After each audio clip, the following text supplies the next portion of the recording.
Flourishing student webinar series. As you will have probably just got a notification then on your screen, we are recording this. We've had well over 200 people register for this. We're not expecting everyone to turn up live because people in different parts of the world and time difference, etc. So we will be recording this for those people who are not able to join us here today. But we are extremely pleased to have you joining us and have a live audience for our presentation from Wake Forest today. Just a couple of brief words to say at the beginning before I hand over to Michael and Kenneth. I think I can see some of you friends and colleagues from across the world, but just as a brief introduction, I'm Tom Harrison, the newly appointed director of the Jubilee Centre. Many of you will know very well my predecessor, Professor James Arthur. I've taken on that role. I don't think I've broken the Jubilee Centre yet in the last couple of months, but we're really pleased that in this kind of role that we play in the Jubilee Centre, that we're able to bring people together from around the world to discuss big and important topics such as this one, which is about the place of character and character education in higher education. So those of you who are able to join the first in a series, that was when myself and my colleague, the head of education, the Pro-Vice Chancellor for Education at University, Deborah Longworth, presented on what we're doing here at the University of Birmingham. But within the series, we've got 6 different universities presenting on what they're doing. And I'm absolutely delighted today that we've got Michael Lamb, who's the Executive Director for the Programme for Leadership and Character, and his colleague Kenneth Townsend, who's the Executive Director for Leadership and Character in Professional Schools, who are going to give the presentation today. And I'm sure many of you know, what Michael and Kenneth and the team are doing at Wake Forest is truly phenomenal in this space, not only because of their leadership in terms of the kind of the theories and the models that I know so many of us, and myself in a kind of a leadership role for the University of Birmingham, are following or attempting to follow in our own practice, but also in terms of their leadership in terms of offering up opportunities, grants, etc., for others within this space to be able to really take a very kind of explicit and focused attempt to ensure that character education is a part of all universities kind of practice. So without further ado, I'm now going to hand over to Michael and Kenneth. Just a couple of brief things in terms of questions. Please do ask questions throughout this session in the chat, and I will pick them up and I will pose them. I'll particularly pick out the more challenging questions, of course, for Michael and Kenneth. I will pose them to them at the end of their presentation, but also we'd be very happy for anyone if they want to put their hand up and come on live and ask their question live to Michael and Kenneth, and stop having to or not rely on me to translate your question properly to them. If you want to put your hand up, please do come and ask your question directly to Michael and Kenneth on the chat room. So I'm now going to hand over to Michael and Kenneth. Great. Well, Tom, thank you so much for your kind introduction and for really organizing this wonderful series. We're so glad to be part of it. Rachel, for organizing it. Grateful to your help on this, and all of you for coming. We're really glad to be here and have a chance to talk with you about this important work on character across the globe. The Jubilee Center has done tremendous work in the last decade to really steward and cultivate a community of people doing work around character across the globe. So thanks to James Arthur and Tom and Kristen for their really excellent leadership in this space. We're glad to be a partner in this series and beyond. Also wanted to thank our incredible team here at Wake Forest. The work we're going to share today really would not happen without the team. And so we just want to thank them for their really tremendous work. It's a great joy to work with people who really care about this work in a very meaningful way. So we were grateful for our team for their excellence or leadership and character themselves. So I want to share a bit more about the mission of the program, sort of why we do what we do and how we do what we do, and then share some examples of ways in which we engage faculty, staff, and students at Wake Forest and beyond. So I'll start with our mission statement, which is really core to who we are here and informs how we think about our work. This was actually developed with our team over several weeks of iterative conversation and drafting. And so I'll just share it here on the screen. The Program for Leadership and Character inspires, educates, and empowers leaders of character to serve humanity through innovative teaching, creative programming, and cutting-edge research. We aim to transform the lives of students, foster an inclusive culture of leadership and character at Wake Forest, and catalyze a broader public conversation that puts leadership or puts character at the center of leadership. So that's our real mission, and we try to do that in various ways on campus. And Kenneth will say more about why this is so important to our work. Thanks, Michael. And thanks again to all of you for being part of this, those who organized and have shown up. And as Michael said, for our team for making all of this work possible. Really grateful to have the chance to be with you all today. Anytime I get a chance to talk to any group, I like to start pretty early on with the why. You all probably have reflected on the why more than some audiences, but I nevertheless think it's useful for us to center why we do what we do at Wake Forest and why many of us in this work do what we do. We perceive various crises of leadership and character in our world. We see all around us evidence of low and declining levels of social trust, including in major institutions that really shape our social world, including law, healthcare, media, government, and more. We have also growing doubts about the nature and the future of higher education. Is it actually a force for good? We also have increasing evidence of a well-being and mental health crises, especially, not exclusively, but especially among young people. And we believe that colleges and universities are specially situated, that we in higher education have an opportunity as well as a responsibility to try to intervene in ways that equip students with the knowledge and skills and the character strengths to live and lead flourishing lives. So this is why we do what we do here at Wake Forest. And I'm guessing that many of you have reflected on some of this already. But again, I think it's helpful for us to center this at the outset. Now back to Michael for a minute. This has been an important part of higher ed for a long time. Universities started in many ways as places to not only shape the intellect, but the character. But this has been very important for us to think about the ways it's happened in the US. And there's a great quote from Dr. King in his own college newspaper in 1947, which we really see as a kind of an anthem and inspiration for our program. Intelligence is not enough. Intelligence plus character, that is the goal of true education. And that's really our aim at Wake Forest. We've been doing this work for a long time here. In fact, at Wake Forest, character is part of our institutional DNA. We were founded in 1834 for future students, quote, of good character. So it's part of our mission from the very beginning to focus on the character of our students. We also really aim to educate the whole person at our university, think about not just the mind, but the body and the soul and the character of that person. And that really reflects our motto of pro humanitate, Latin for humanity. And for us, humanity is not just humanity beyond ourselves, but really humanity within ourselves, the qualities of character that enable us to then serve humanity beyond ourselves. That's very important to our mission of the program and also to our university. This culture is sort of really informed and backed up by commitment from our university leaders. President Nathan Hatch began this program for leadership and character at Wake Forest a few years ago, and now President Susan Wente is really being a steadfast supporter of this work to help expand it across the entire university. So our presidents really do care about this mission and have been just so thoughtful and engaged in helping us do this work in very institutionally impactful ways. We also have support from faculty, staff, trustees, alumni, and parents across the whole community. So there's been a lot of buy-in and engagement already from folks for the last sort of 7 or 8 years. And this commitment is also backed up by capacity. We have scholars on our faculty in psychology, philosophy, business, and other fields who are some of the experts on character that people learn from across the world. And so we're able to draw on their research and their good work to really inform our courses and programs in ways that reflect the best evidence and help us really make an impact that can also advance the field of character science. So it's been very exciting to have a part to do that at Wake Forest in a place that really joins these 3 aspects together. Our approach to leadership and character is pretty holistic. We aim not just to cultivate skills like most leadership programs do, but also to make sure that character is the basis of all good leadership.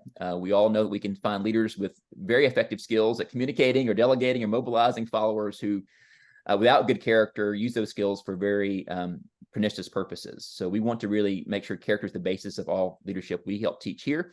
We also want to aim character toward the community. Character is not just individualistic sort of pursuit, but really informs how we engage community and should be aimed toward flourishing both of individuals and communities that we want to serve. And that's very important to our program. We also try to expand the vision of what leadership might look like. Our culture is very focused on heroic or positional leaders, CEOs, politicians, movement leaders, who are all very important to our culture. But we also want to empower everyday leaders, students who might be roommates or friends, and ways they might influence and shape others in their community. So that's very important to our approach here. We also strive to be very pluralistic and inclusive in our view of what leadership is and character, and how we might then teach it to different students from different backgrounds and traditions. We want to really welcome them into the conversation and learn from their own perspectives about what this means in their own context and communities.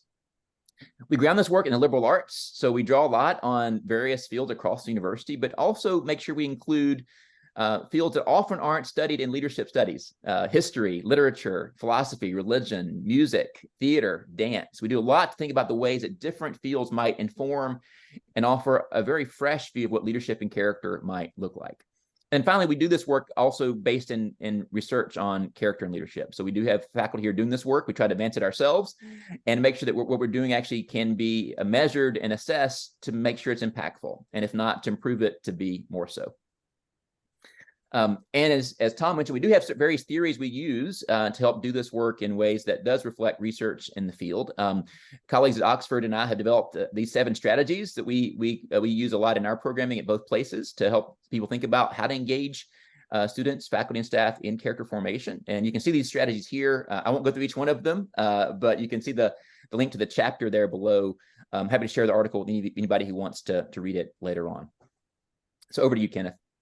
Great. Thanks, Michael. So we're at a university that's large and has lots of different units. So I don't want to overstate the extent to which this model has been formally adopted by every single unit or department or school at the university. But in the law school, this has been especially informative for how we think about our work. And I think it is starting to spill over into other professional school contexts. I think it's useful to share with you how we're thinking about approaching this work in a comprehensive sort of way. And when I speak of comprehensive, I mean both in terms of the stages of development, in terms of thinking about how we recruit students. I'll talk a little bit more in a bit about how we orient students, shaping the coursework, the professional development opportunities, and then the internships, and then graduation and career. But we also like to think about our work in a comprehensive sort of way as far as how it's layered in the institution. So we work with students, but also with staff and faculty, but also heavily and closely with the institution as a whole, the institution's leaders, deans, provost, and as Michael alluded to earlier, we benefit from significant board of trustees buy-in and input as well. So this is a model that we're moving in this direction, I think increasingly so. Right. Next slide, please, Michael. So if you want to learn just a little bit more about some of what we have been doing at Wake Forest, we can, in just a moment, I'll put the link in the chat. Learning Well, if this is a magazine you haven't yet come across, I highly recommend it. It just officially launched a few months ago. And in it's a joint venture between the Mary Christie Institute and the Coalition for Transformational Education. And in the first issue, we were very fortunate to be featured in this piece, Can Character Be Taught? A few years ago, Ann Snyder, some of you may be familiar with this book, wrote and edited The Fabric of Character. I'll also put a link in the chat momentarily for this as well, in which various institutions around the country are described for the ways in which they have approached character. And Wake Forest, we were happy to be one of the featured institutions in that piece.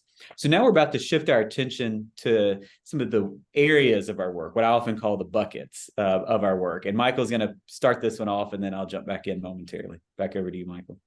Well, the first one is faculty support and curriculum development. We really recognize that one of the best ways to engage students is through the curriculum, through the faculty mentors they have, and through the ways in which they might learn in the classroom. And we found that having a chance to do that in a very intentional way, a very intellectually rigorous way, is really beneficial for our students and for our faculty and staff. And so we teach a variety of courses among our leadership and character staff. This is one I teach every year called Commencing Character, which pairs ancient ethics of character with contemporary commencement speeches focused on various virtues. We often at universities give speeches at graduations or commencement that focus on character. So why wait till the very last day to do that? Why not the very first day? So I offer a seminar in the very first semester to students to think about their own character and their goals in college. And that actually incorporates various strategies of character formation to help them build their character. And then we've also seen that over 15 weeks, that's had a very significant impact on how they've been formed. And so we've done studies of this and found that The course has shaped increased 7 virtues over 15 weeks and several other non-targeted virtues as well. And also, we're publishing a paper now about the way that it also helped expand and deepen their sense of purpose, often by using exemplars. So I think the course is actually having an impact in ways that we can measure using control groups that isolate the impact of this course. So I'm honored to be able to include this as a signature course alongside Michael's, because mine is not nearly a signature quite yet as the Commencing Character course, but it has become a linchpin of our efforts in the law school. The Leadership and Character in the law course is an upper level elective, mostly third-year law students in their final semester of law school. And we frame it in the context of purposes of leadership, virtues of leadership, practices of leadership. And then the last unit focuses on the pressures of leadership, where we really try to focus in practical, hands-on sorts of ways for these law students who just in a few months will be practicing law themselves. One of the exciting developments of this course, though, has been the ways in which it has now shaped a plan for a textbook that will be forthcoming probably about 1.5 years from now with West Academic Press, which we hope will help empower other law professors around the country to do more of this sort of work. The biggest single way in which we have worked with faculty development around the university has been through our course development workshops. We've had, since the summer of 2020, course development workshops, which have now included over 100 faculty from around the university, including various departments, a diverse set of departments from undergraduate, college, as well as every professional school. And we have measured the impact of these workshops and have shown significant increases in the understanding of concepts, as well as development and assessment of character-related outcomes. We'll show you a slide in a few moments that shows some of the other areas of impact that we have seen over the last few years, but I'll just reference a couple of here. Through these course development workshops, over almost 4,000 students have been touched, in addition to over 1,100 students who have gone through courses taught directly by our leadership and character staff. So most of these courses that I'm referencing here are not faculty who belong in any formal way to the program for leadership and character, but they're faculty who have shown an interest and have either created a new course or updated a module or a course so as to elevate leadership and character content. We've also created character pedagogy programs. For example, a program last year that included 18 law school faculty and ultimately reached over 150 students.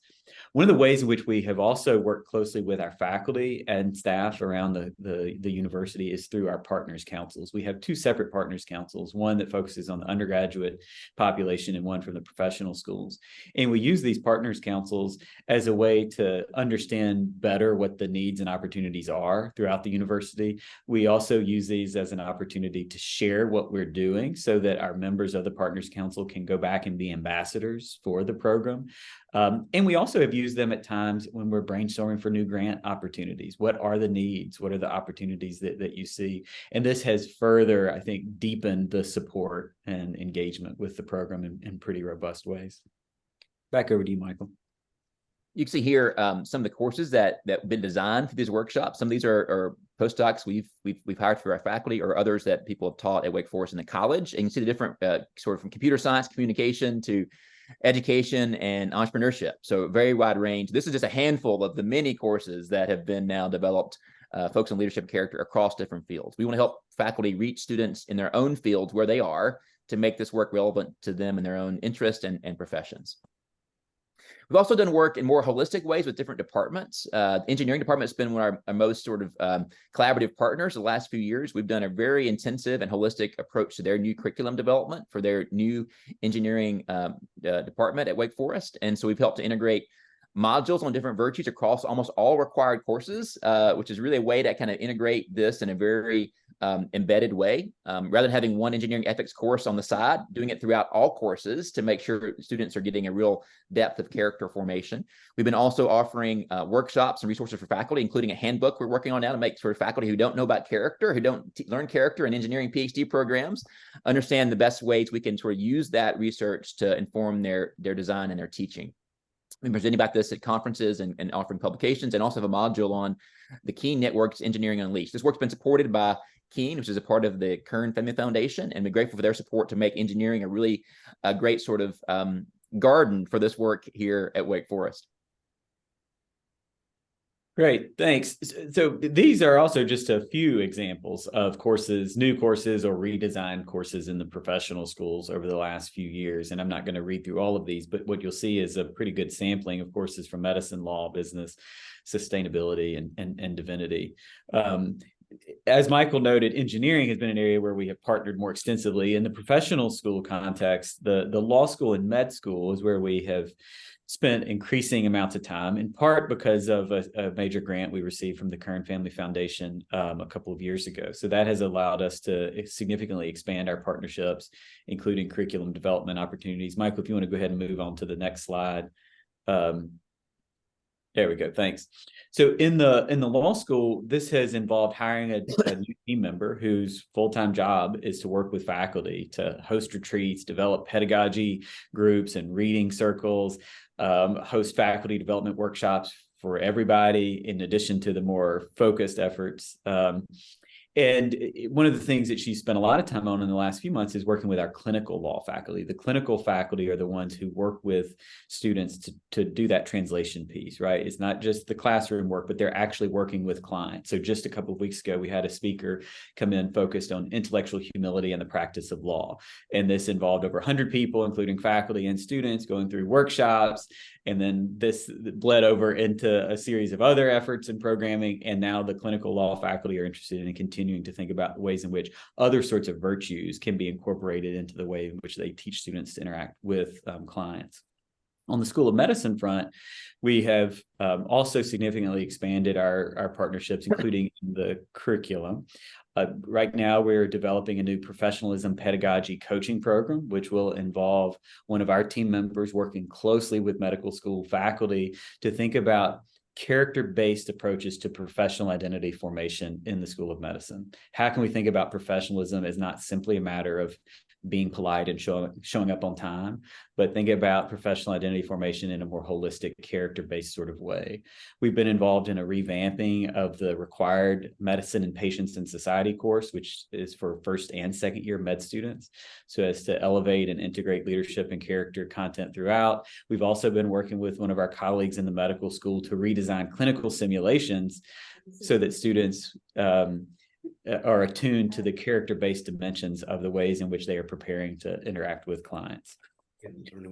In addition, we are increasingly working with the School of Professional Studies, which only launched about 3 years ago. But this School of Professional Studies works with professionals who are interested in taking courses, in some instances, actual degree programs, as well as completing certificates. And a couple of members of our team are working with the School of Professional Studies to design a new certificate program in ethical and inclusive leadership. And some of us will be designing and teaching courses in this new certificate program as well. So you see how this work involves the undergraduate student population, the professional school population, as well as increasingly professionals themselves.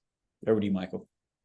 A second part of our work is student programming. This often happens outside of the classroom, but is very important for helping create a culture in which students and faculty and staff have a way to think about leadership and character in holistic ways. And so we do this in various ways with various parts of our team. So we offer, for example, a scholarship program that reaches undergraduates. We have 10 per year in this program. They do a 4-year deep dive into character. We have special programming for them, workshops, retreats, mentoring, a course they all take together to help them think about ways in which they can, over 4 years, really deepen their sort of character. We focus on 12 virtues in that program and help them understand the ways in which might apply that character to their own professions, be that medicine or law or education or politics or public service. So it's been a really meaningful way to see that growth in a very sustained project.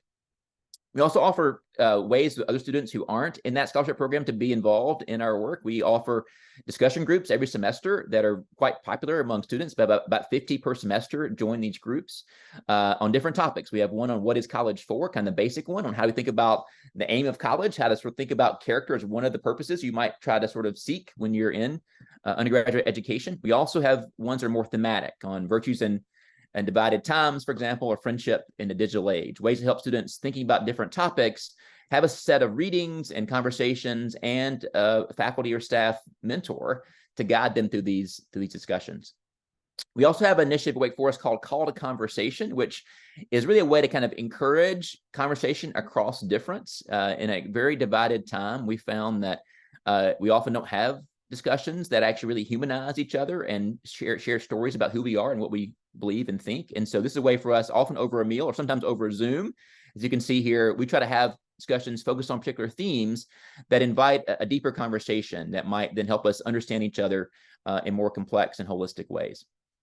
We also are doing work to organize retreats, workshops, and conferences, often with other partners on campus, to help reach different populations. So we've had a pre-orientation program with the ropes course, for example, and other kinds of activities for incoming students to help them think about their own experience in college. We've organized a Black Women's Leadership Retreat, as well as women's conference called Leadership, Power, and Confidence to help think about women's leadership. And also a Public Leadership Institute for those who might want to go into politics or government to help equip them with skills and virtues that might be relevant to their chosen vocational path. We also are really thinking about how work across difference can be studied and practiced in deeper ways as well. So we have a summer fellowship called the Principal Pluralism Fellowship, where we invite 6 to 8 students each summer to work with our staff and to do a very deep dive into the causes of division and polarization, as well as the ways in which virtues and practices might help us overcome and navigate those differences. So it's been very successful so far. You see here the first cohort there. We've had now 2 other cohorts over the last few summers. It's a really popular program that does a lot to help students think about the ways they might interact and interrupt divisions in our own society. We also know that students are very busy, and adding one more thing to their list of things to do on campus will likely not engage them in the ways that need to really get their attention. And so we try to work within their own interest and their own activities to embed leadership and character there as well. So we have a staff that's doing a lot of work to do this in the arts, with the theater, dance, and art departments. We have staff, Raven Scott, doing this in athletics to help coaches and teams think about leadership and character on the court or the field or the pitch. We have a staff member doing this in different religious traditions on campus, helping students from different faiths understand their own formation and how they want to grow in their character, as well as in residence life and campus life, and also in sustainability. So trying to find creative ways to bring people into the conversation, but also sort of leaven what they're already doing with leadership and character content. We also offer individualized coaching and mentoring. You see Raven Scott pictured here with her football team at Wake Forest, the American football team, for those of you from the UK. And we do coaching with teams where we help them think about how they're enacting leadership and character in their team settings, and also offer one-on-one coaching and mentoring with individual students. Last 3 years alone, we've had over 900 hours that our staff has offered of one-on-one meeting time with students think about their own leadership and character development. We often have found that kind of care is one of the most important influences on students' character growth. It's also very time intensive. It takes a lot of time to do that work well. We're also doing work with the grant that Kenneth is really leading on character in the professions to think about how we can help equip pre-professionals to integrate character and leadership in their time at Wake Forest, so they can go on to be professionals and professional students who bring those virtues into their own education and work. And so we're doing that now in pre-law and in pre-health to help those students to think about character very early on as they make decisions about going to law school or medical school or not.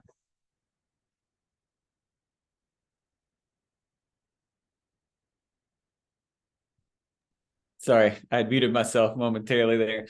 So our programming work also includes work in the professional schools. And one example we see featured here on the screen is the face-to-face speaker series, which has worked with undergraduate students as well as in this picture, professional school students who had the opportunity to interview the American lawyer, Bryan Stevenson, who has been involved in innocence and justice context for a number of years. Just Mercy, you may be familiar with the book or the movie.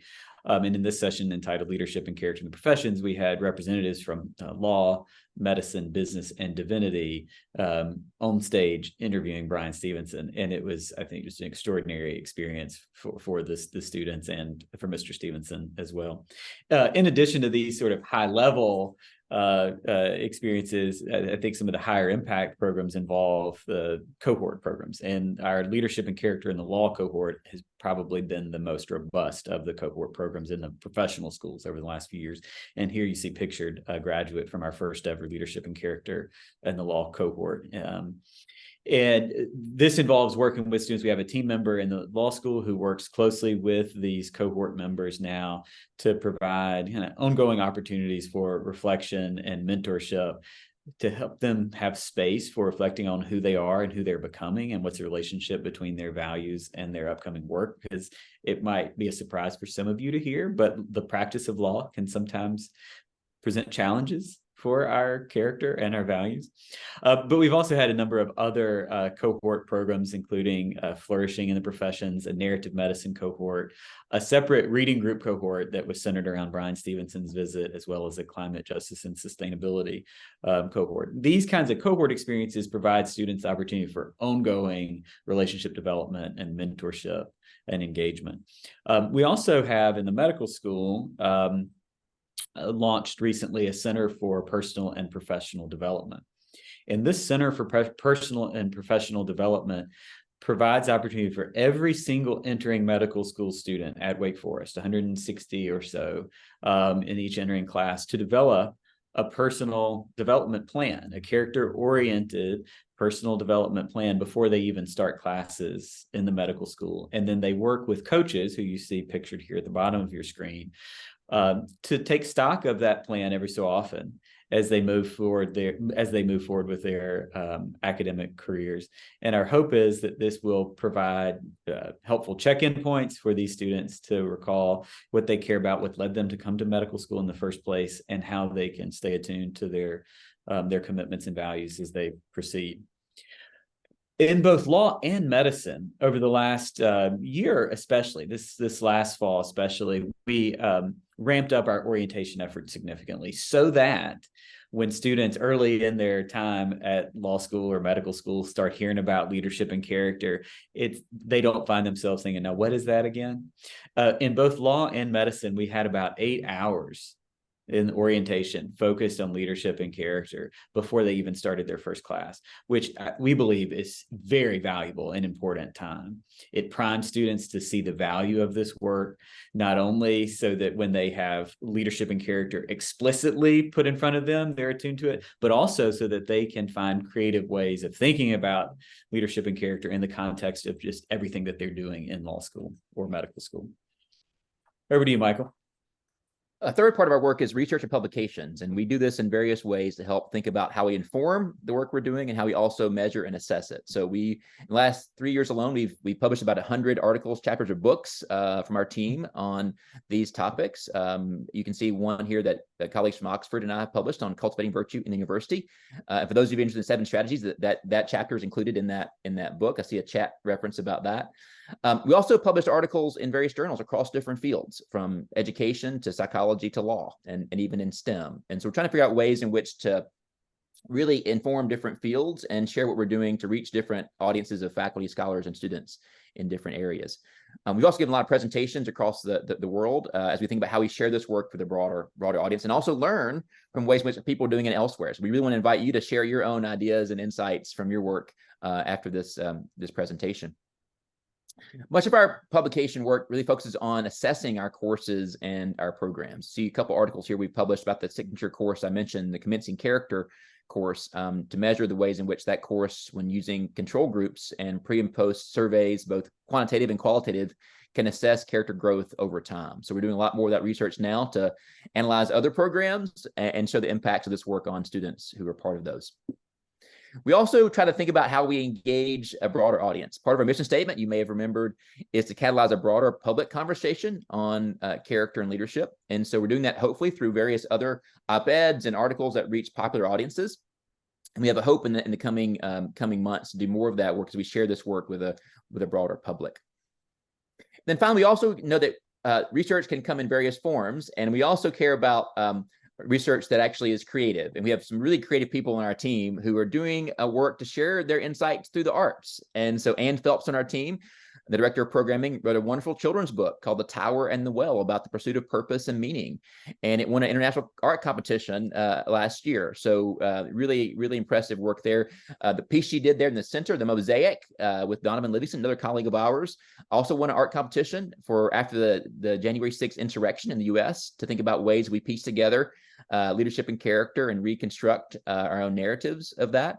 When the pandemic happened, we had several students who had been student artists, dancers, actors, visual artists who felt like they couldn't be themselves without having a stage to perform on. And so in the midst of COVID, we actually worked with them, Mary Costanza, one of our former students and colleagues, as well as Anne, to really collect and to draft performance memoirs about how performance, rehearsal, practice might have shaped their character over the years. And these are beautiful essays that share student stories about who they are when they can't be on stage anymore. So really beautiful way to think about creative ways to get students thinking about character and then to begin to express it.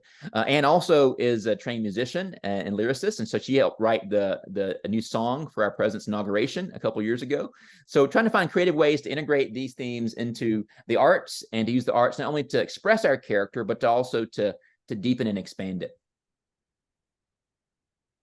Great. So Michael mentioned a moment ago that part of our mission statement that says we aim to catalyze a broader public conversation that places character at the center of leadership. One of the ways in which we do that is through traditional as well as more popular scholarship. But we also do that through other forms of external engagement to bring people together to talk about important ideas and matters related to leadership and character. But for example, we have a partnership with the Oxford Character Project where we host conferences about every couple of years on average. And these are some that you see listed here. The picture is one from this past December, which I think some of you may be on the call were part of this conference back in December, where Michael interviewed Cornel West, one of his former professors from Princeton, to kick off our Educating Character Across the University conference. And that was just an extraordinary opportunity to bring together people from around the world to reflect on how we can do this work better, how we can learn from each other. All of these sessions outlined have been in person, except for the Character and the Professions conference, which did end up having to be virtual because of the pandemic. And we missed out on seeing people in person. But one of the benefits of that is we had even more people involved because it was virtual. So we had, I think it was over 2,300 registrants from 47 different countries. So in addition to these conferences, we also have worked closely with the law school. 2 of the last 3 law review symposia have been co-sponsored by the Program for Leadership and Character. And these law review symposia provide important opportunities for law students to connect with law professors, to connect with lawyers from around the country, to think about what is our profession doing, right? What are we doing well? What are we not doing so well? And how do things such as technology and the rise of artificial intelligence reshape the ways in which we teach law and reshape the ways in which we think about the relevance of things like leadership and character? As you'll see here, I mentioned a moment ago that I would show a slide where we talked about the total engagements when I was talking about the faculty development workshops. Here we have a slide that captures most of our engagements. I don't know that it's totally comprehensive, but it's as comprehensive as we could get. And as you see, since 2020, we've cataloged over 25,000 engagements in some way or another, whether it's faculty, staff, students, or the broader public from some of our events. Michael, what else would you like to share about this impact slide before you tell them about some of the upcoming external engagement opportunities? Well, I just want to say, I think one thing we really are very mindful of is the ways in which our team makes this possible. We have a tremendous team of people who are doing this work with us, and we don't take that for granted. Building teams is really important to leadership, and we really, by luck of it, found a great one. And so we're just grateful to our teammates for their work to really make this program so impactful. And our work so meaningful. We have a lot of fun together. And I think that's really a sign of a good team to be able to do this work in ways that's impactful, but also really engaging for all of us who are part of it.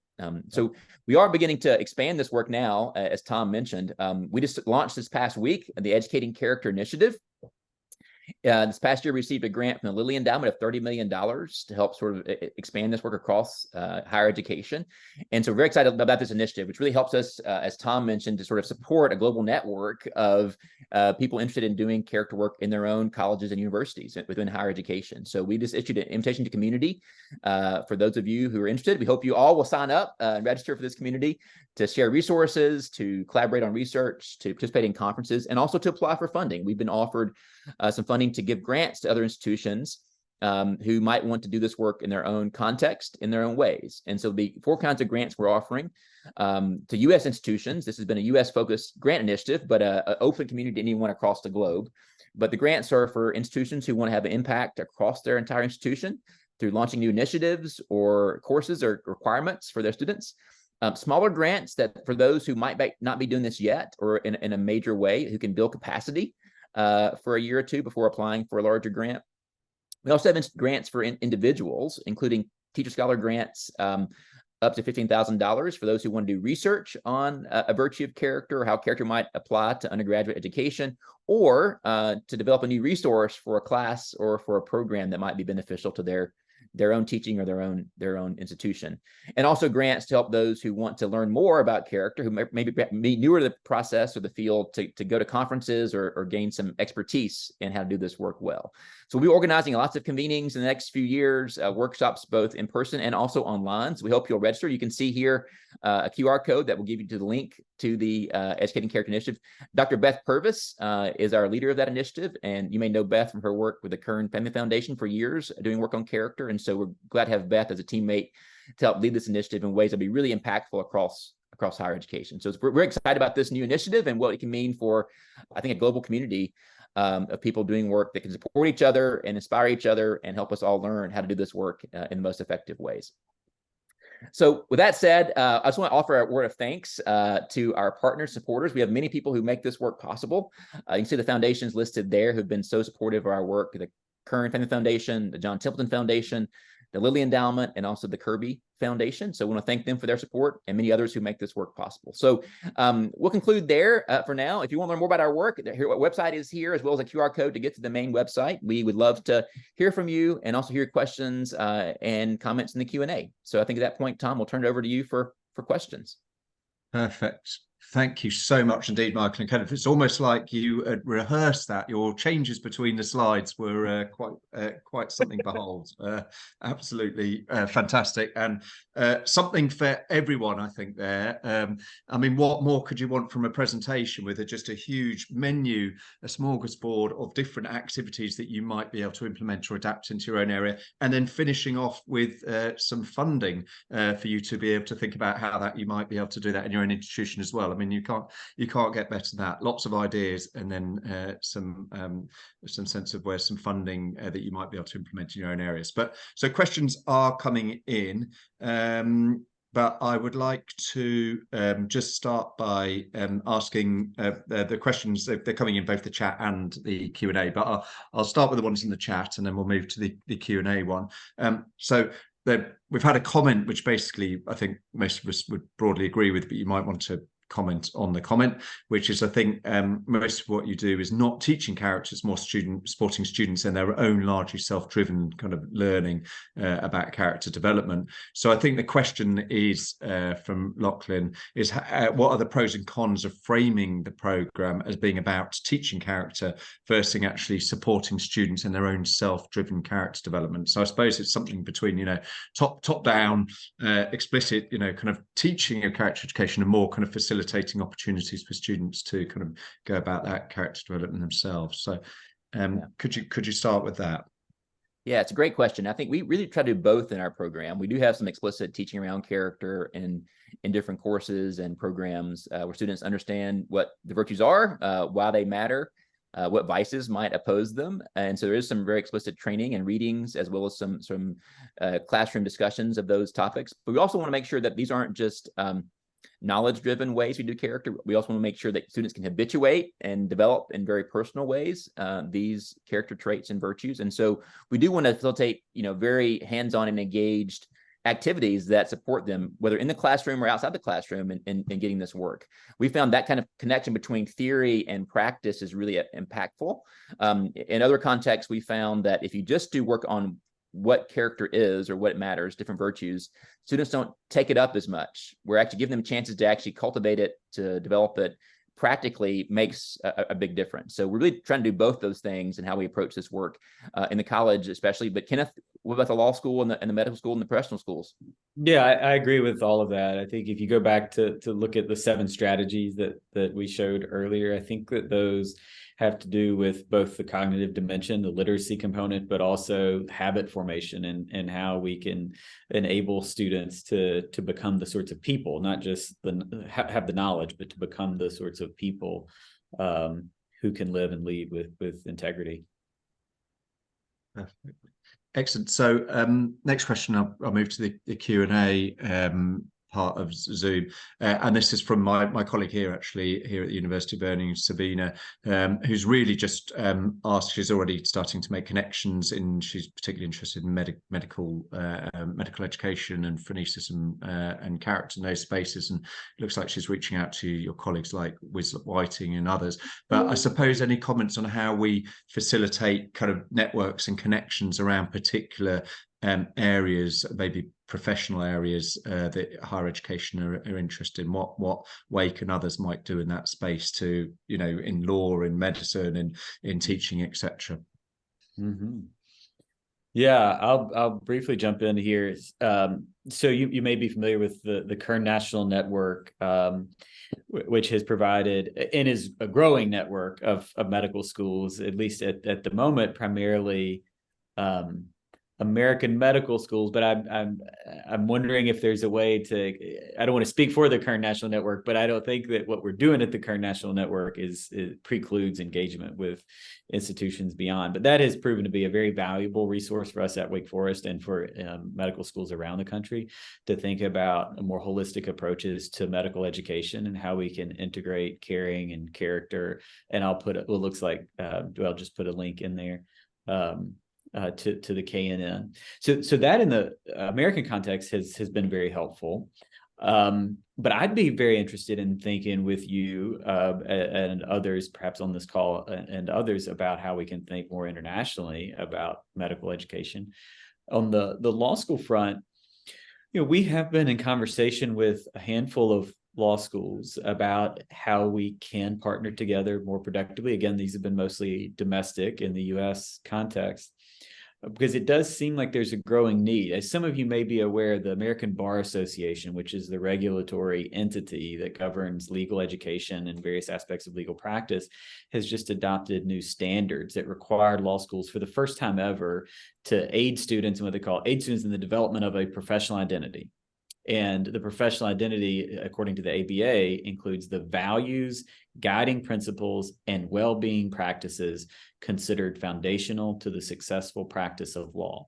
So you've got a lot of law schools right now who are scratching their heads a little bit and saying, what does this mean? This isn't what we've always done. And so there are a number of law schools who are talking about this, and I've participated in a number of conferences and symposia and sessions over the last 9-12 months of law schools who are thinking about this. We also have, in the next couple of years, as some of you may be aware, the emergence of what's called the next gen bar, the next generation bar exam, which is meant to not simply assess students' knowledge, but also measure their ability to collaborate, right? Various things that are important in law school or in law practice that are not currently captured in legal education. And so I think we got a lot of law schools that are also looking for ways in which we can collaborate together. So Sabina, let's maybe hop on a call one of these days before too long. We've worked a bit with the Oxford Character Project, of course, on some programming here and there, shared some syllabi and things like that.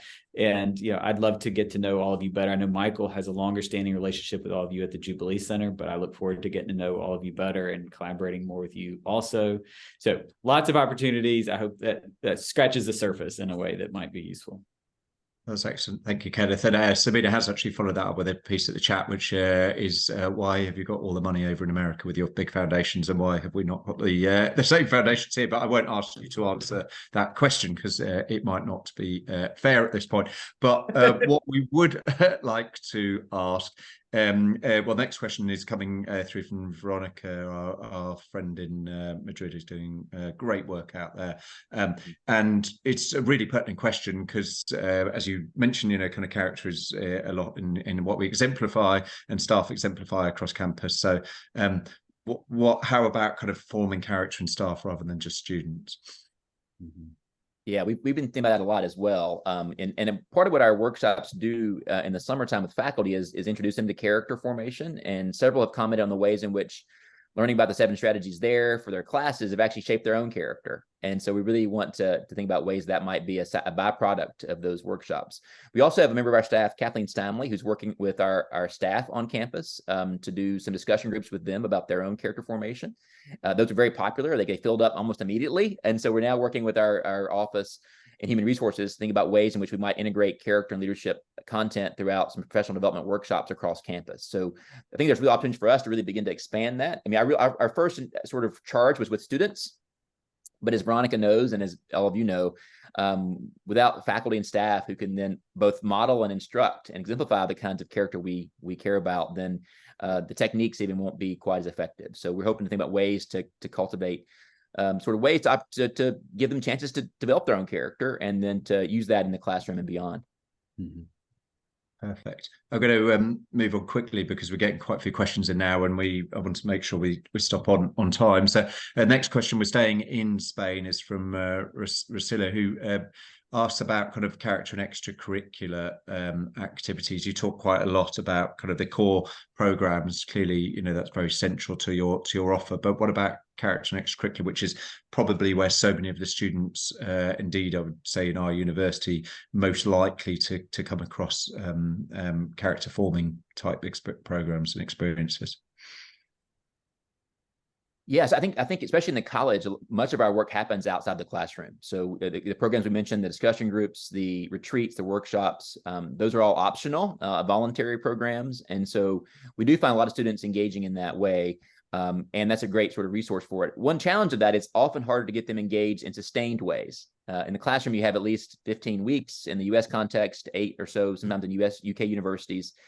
And that kind of engagement with incentives like grades or marks can often create some real buy-in from students. But we found that students who've been very engaged in our work outside the classroom have also continued coming back in ways that make them really deeply formed by the program. And so we have an ambassadors program at Wake Forest where students who've been especially engaged become ambassadors for us and have extra levels of commitment and engagement from our staff to help support them in their own character journey. So I do think the kind of extracurricular or co-curricular opportunities are very important for this work at universities. Brilliant. Thanks, Michael. I'm going to ask you the question that I'm glad I'm asking you, because I always get asked when I give a presentation, which is the kind of often killer question about measurement, because we spend a lot of time talking about theory and indeed practice. You've really given a very practical, but I suppose, how do we know, how do you know that it's working? Yeah. Well, we did mention the research part, and much of our research is focused on assessment. And so we have a whole research team, both in the college and professional schools, who's devoted almost primarily to assessment. And so we're doing very rigorous sort of studies using often pre and post surveys, questionnaires, focus groups, questions we design with other experts to kind of understand how students and faculty and staff are understanding character and leadership, and then also are they growing or not in those constructs. And so we found that you can actually see measurable growth among students in various courses and programs.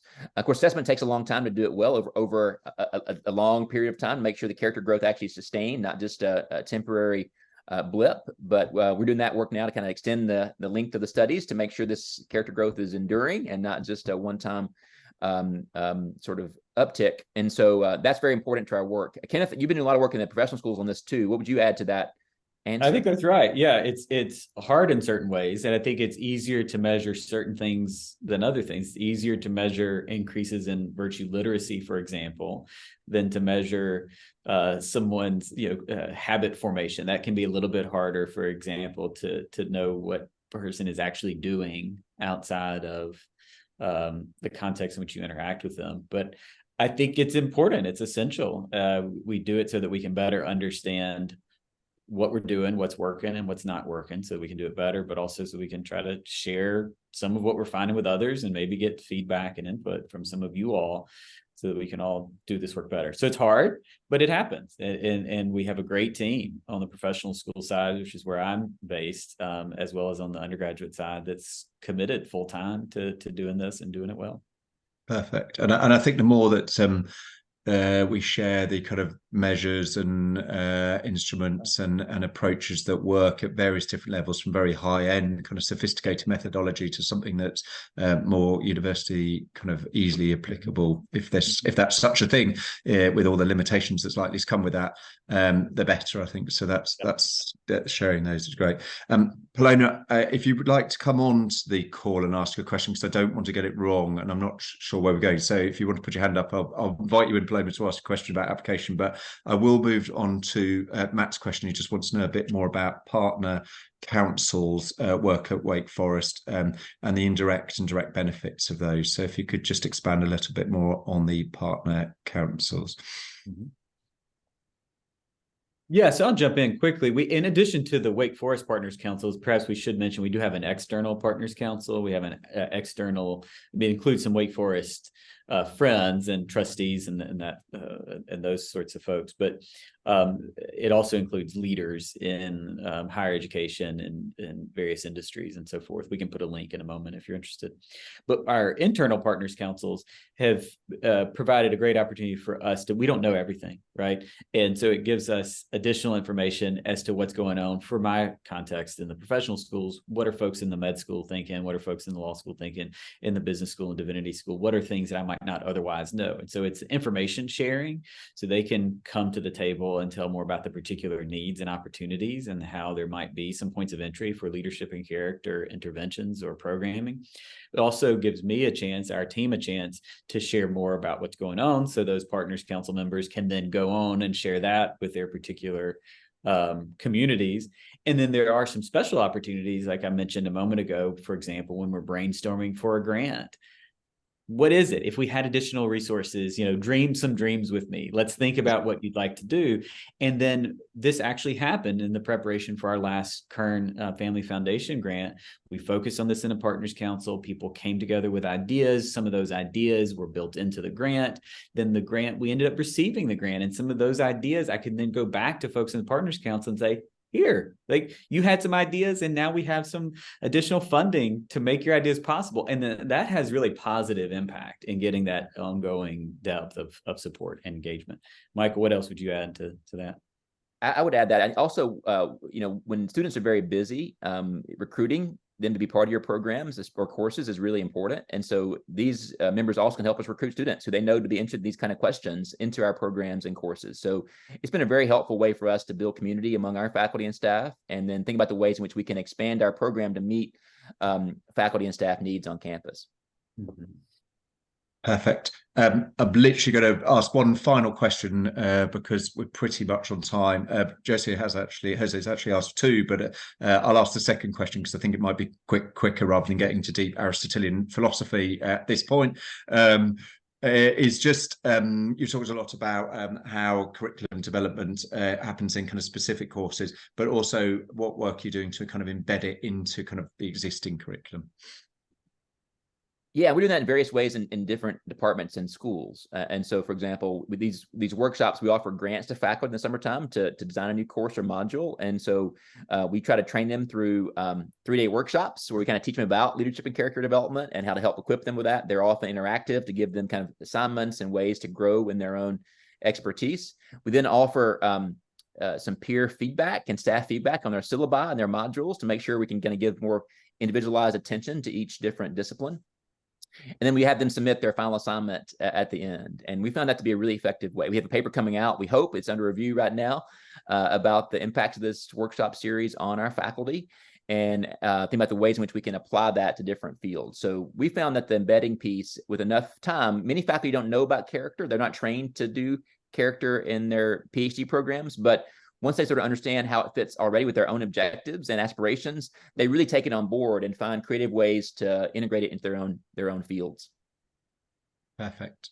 fantastic. And we are, well, certainly in the UK, and I'm assuming we're all working roughly on the same clock, bang on time. So that's absolutely fantastic. So I'd like to say a really big thank you to Michael and Kenneth for an incredibly engaging hour, and also managing to work through all the questions. I'm sure I can speak on behalf of both of you to say that you'd be very happy for people to reach out to you directly if you've got further questions or areas. And then, of course, the program, we've got an amazing website that is full of rich information about everything they've spoken about, but also much more information about the funding call that they've just put out and ways to engage in that. So really big thank you to Michael and Kenneth, and indeed to everyone who's joined us today for this webinar. And please look out for the details of the next webinar, which will be happening after Christmas.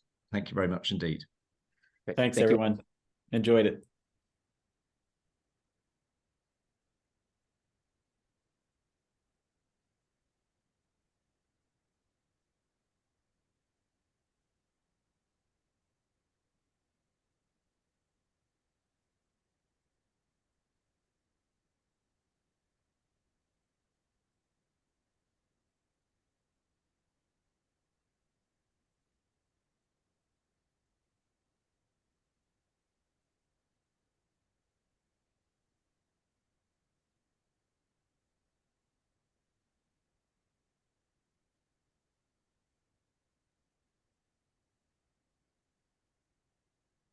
It's a couple of people staying on, which is absolutely fine. But nice to see you, Nancy, and Vianney. Did you have any quick questions you wanted to check in on? I know no, we're fine. We're fine here, Tom. Thank you